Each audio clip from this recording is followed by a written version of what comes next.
तब रावण के साथ युद्ध होगा। हाँ भैया। हे महाराज विभीषण, हाँ प्रभु। क्या इस समय रावण क्या कर रहा होगा?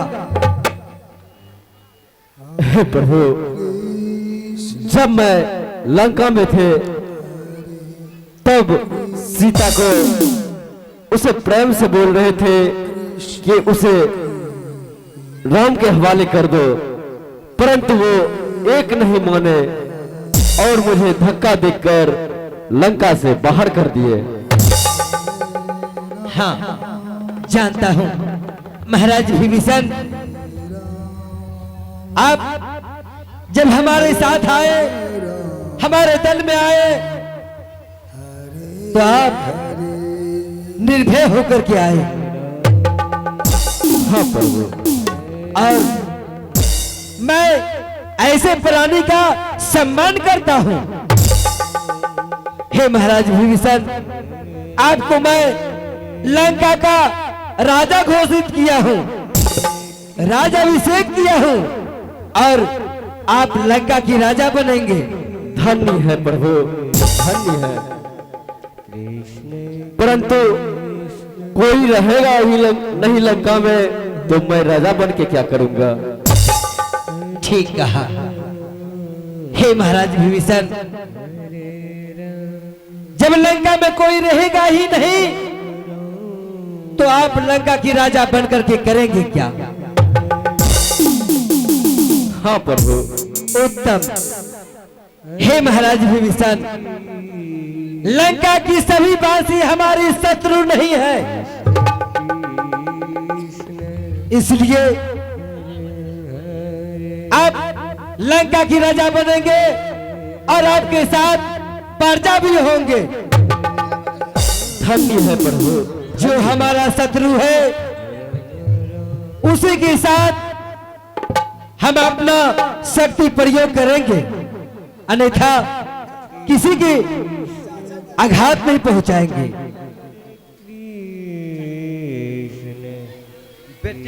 कृष्ण हरे हरे हे महाराज विभीषण, आप तो असुर राक्षसों की सारी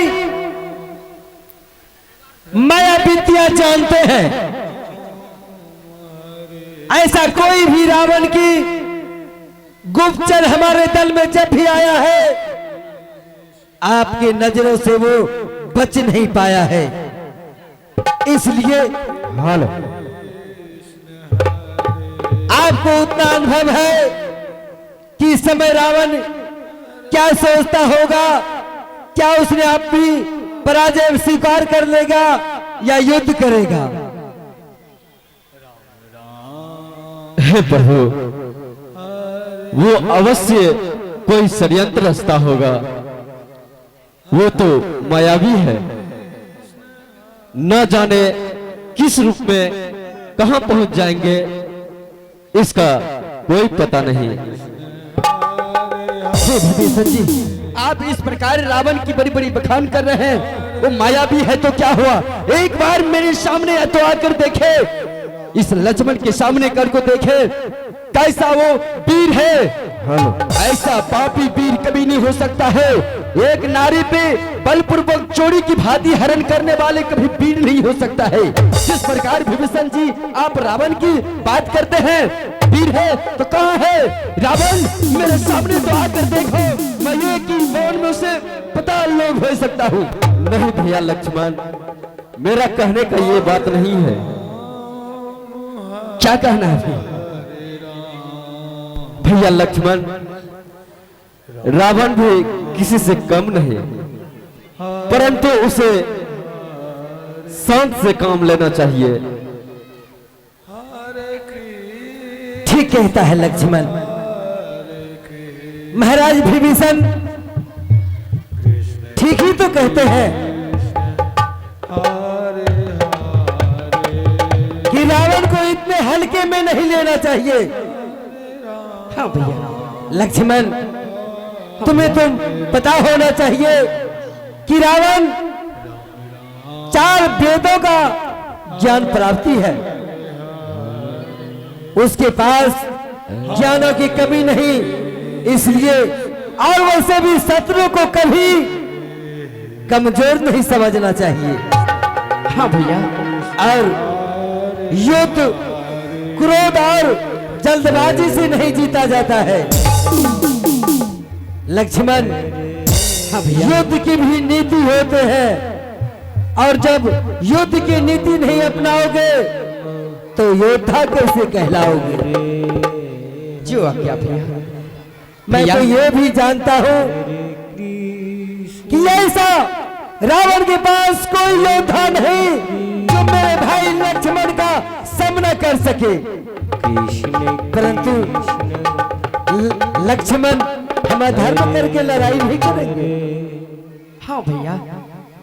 हे महाराज विभीषण, क्या आज की रात्रि कुछ अजीब सी नहीं लगता है? हाँ प्रभु।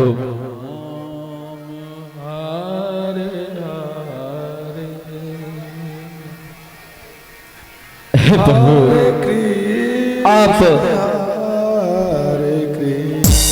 सौंद्र है और संध्या का वेला हो रहा है, और कुछ पल के लिए आपको विश्राम का आवश्यकता है। हे महाराज विभीषण,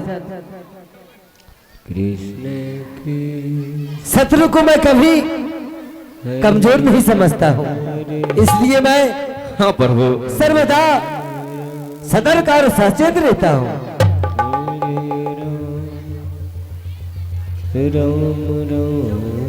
प्रभु, कुछ पल के लिए आप विश्राम करें, परंतु एक कटर घर की आवश्यकता है। भैया, विभीषण जी के कहने के अनुकूल इतनी बड़ी जंगल में हम दोनों भाई किस प्रकार विश्राम कर सकते हैं, क्योंकि यहाँ चारों तरफ शत्रु घूमता होगा, कहीं पीछे से आक्रमण कर दे तो। लक्ष्मण, हाँ भैया। तुम बचपन से ही भावुक हो, छोटी सी बातों को लेकर के तुम इतने बड़े बना देते हो, क्या बताऊं आज? कुछ संख्या ऐसा होता है भैया। ठीक कहा लक्ष्मण। जब रास्ता चलने में संकेत हो तो रास्ता को देख करके चलना चाहिए।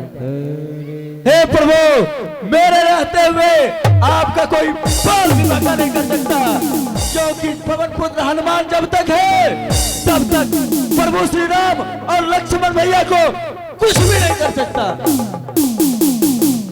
ठीक कहते हो हनुमान।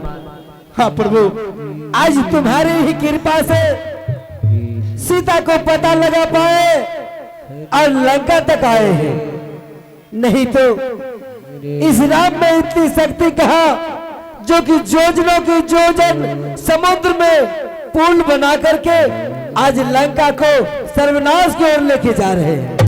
हे प्रभु, आपकी कृपा है, ये हम लोगों की नहीं। जानता हूँ हे हनुमान। हाँ प्रभु, आपकी ये बड़प्पन है, इसलिए आप सच्चा सेवक भी हैं, इसीलिए तो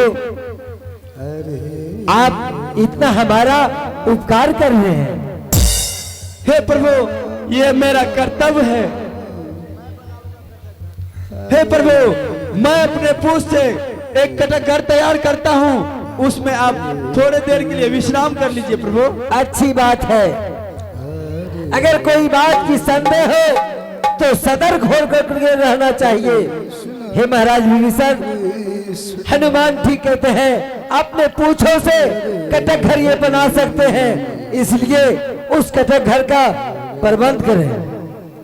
हाँ प्रभु, इसलिए शाम का समय है, न जाने गुप्तचर किसी समय आ सकते हैं।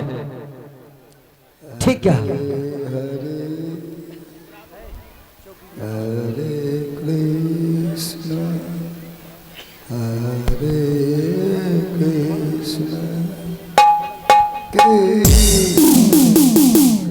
अरे साथ ही साथ देखेंगे हमारे सुमन म्यूजिकल बाल मंडली के माध्यम से कि कैसे एक कलाकार को जो भी स्पोक है, कैसे एक कलाकार को बड़ी दर्द देते हैं और शरीर में आर पार कर देते हैं।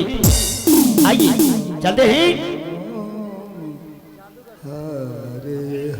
क्योंकि हनुमान अभी रक्षा कर रहा है, जागते रहो, जागते रहो। जय श्री राम, जय श्री राम। जागते रहो, जय श्री राम, जय श्री राम। जागते